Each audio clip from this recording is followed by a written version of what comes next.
Topps and Fanatics, you guys have a big bloody problem on your hands because you've continued to shit the bed when it comes to the quality control around the release of your products. As we talked to the other day, there are duplicate one-of-ones within Bowman Chrome 2023, and I mentioned when it came to that Victor is Tourist duplicate superfractor that, you know, given that we've seen this mistake happen and all the other issues that Topps have had over the last 18 months, I would not be surprised if more come to light or if this impacted every single one-of-one within the product.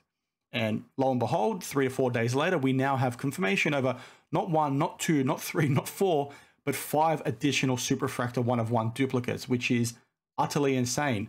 4 of those are known to the public. The 5th one I'm going to break right now because it was shared with me via the DMs, and in my opinion is the most alarming of the lot. So I'll get to my thoughts on that in a second. But as I mentioned, I spoke to this Victor is Tourist duplicate one-of-one the other day, the one over here on the top right.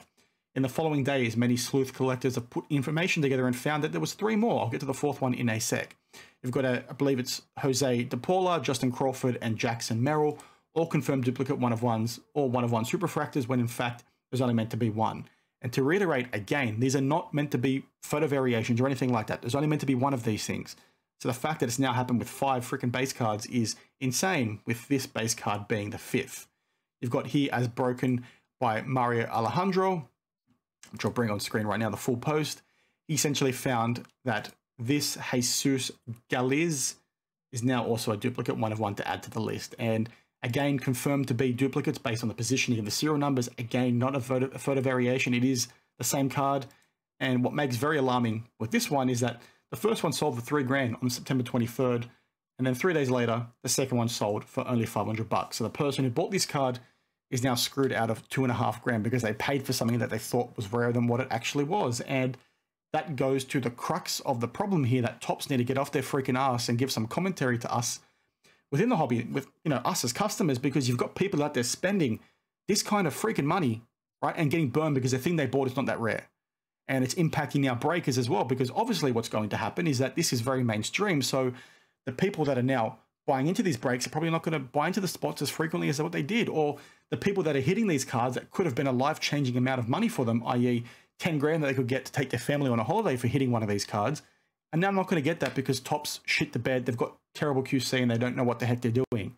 And yet we as collectors are meant to praise them because they're the savior for this industry, right? They're so much better than Panini. Well, to all the people that said that, well, look at this crap, right? They're doing their best impression of Panini right now. It's completely, you know, unacceptable. And what I find so freaking laughable is that at the moment, right, they've got a lawsuit with Panini, and as part of that, they're basically saying Panini is not competent to handle the card servicing the way that they are for customers, right? They can't do the job that's fit and proper to give us value as customers. Yet Topps is saying that, but then doing this kind of shit, right? They're doing the backdoor baseball cards we've spoken about countless times now, where things were stolen prior to production, and they didn't tell their customers, and they didn't replace them in the product by all reports.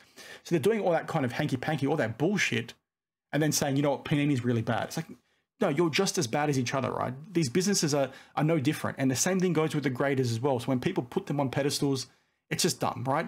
Yes, some businesses do good things. Some businesses do bad things more often than others.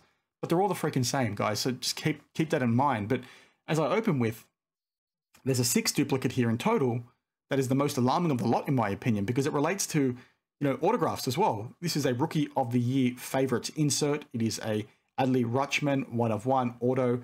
Pretty cool looking card. And this was hit in a break the other day. Now, I'm fairly certain, I will correct it on text in the screen if I get this mixed up, but I'm fairly certain these are not meant to be live within the product, right? These are meant to be redemptions only. Now, what is quite surprising is that in a break a few days later, the redemption of that card was hit, which is, again, very, very odd, Topps. What the F are you guys doing? This is, in fact, the same card. Again, it is not a photo variation or anything like that. This is the same card. So, Topps, what the F are you doing? Now, again, these, from my understanding, are meant to be redemptions. They're not meant to be live within the product. So the fact you've got product out there with live cards and redemptions tells me that maybe some of these redemptions or these cards got signed earlier than what you thought they did, and somebody shit the bed within your production department and put some of the cards in. Now, I haven't seen any other Superfractor one-of-one autos basically show up as duplicates just yet, but similar to what we said the other day, where now 4 other base cards have come to light, don't be surprised if you see more of these pop up. But the thing that I find, you know, most alarming about this is what Topps' solution is, right? I've got an email here that I'll bring on screen right now. I'll redact the individual's names, But essentially they're saying, we investigated this situation and have a resolution in process. We'll be creating an image variation of this parallel set. And then basically, if you redeem the pin, you'll get the photo variation. So essentially what their solution to this fuck up is, right? And that's what it is, right? And apologies for swearing, is to now make a variation of these Rookie of the Year favorites. So their solution is, rather than say to the customer with that redemption, okay, we're going to compensate you financially, or we're going to give you something else as a replacement. No, we're going to give you this card, and that card is essentially going to dilute the other person that hit this card. So now you've screwed over 2 customers. So because your mistake was terrible and you shit the bed, right? And you guys have no effing idea what you're doing when it comes to this sort of stuff, clearly because the mistakes have been made consistently over the last 18 months, is to now dilute that insert. Now there's 2 of those inserts. Who gives a crap whether it's a photo variation or not? Yes, it's still technically a one of one, but there's still only meant to be 1 of them. So you making 2 out there, and albeit slightly different, is not the solution in my opinion. That's not good enough, and I don't understand how that's where you landed. Now, some people might like that fact. Sure, at least they're trying to do something here, right? They deserve some kudos and some credit for that. But in my opinion, that's not the solution here, right? The solution should be trying to maintain the integrity of that one of one, maintain that integrity of that superfractor, i.e.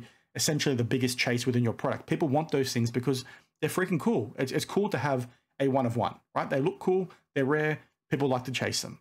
So you diluting that is not good enough, in my opinion. And you need to protect the integrity of what that chase is. That's what collectors want. And doing this doesn't do that.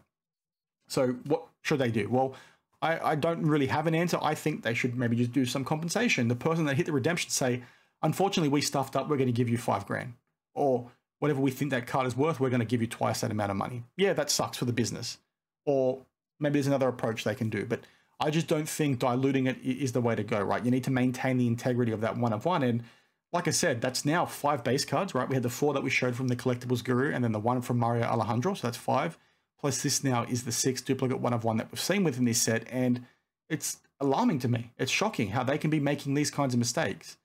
And when you look at all the other releases of the baseball product over the last 2 years, you had super short print rookies missing from 2022 baseball, right? That they eventually put in as replacements for people.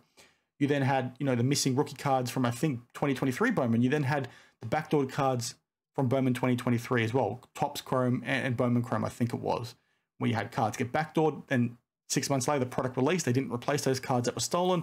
Those cards have now hit the market with fake autos put on them. They're going in graded slabs, all that kind of business. I'm repeating myself now because I've said that exact thing in like the last 4 videos. But it's like the dominoes keep falling with what Topps is doing. I don't understand how we as customers can be excited about what's to happen.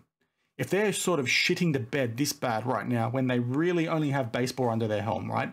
They haven't got football yet. Yes, they're doing some other things like non-sport stuff, but they've really only got baseball. So what do you think is going to happen when they have to upscale completely as a business and start, supporting, basketball, NFL, UFC, WWE, anything else they want to try and get their hands on?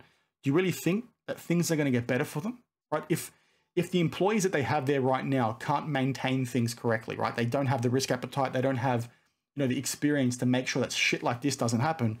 What do you think is going to happen when their volume of workload increases tenfold? They're going to have to bring in more people who are going to be even more inexperienced. This is just utter madness from me. And I'm shocked that not many people are calling this out like they should, because this is one of those things where if it was Panini, people would be losing their freaking mind, right?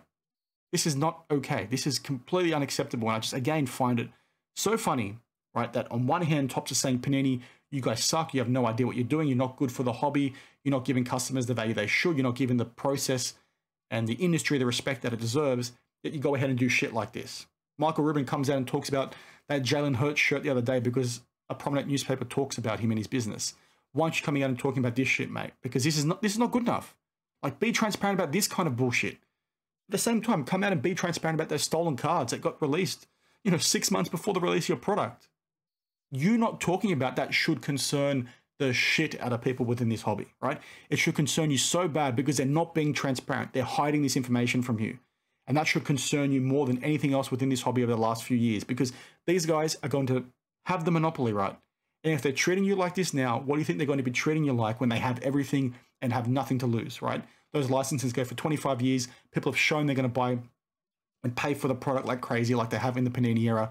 People don't care, so they're not going to have the bottom line impacted.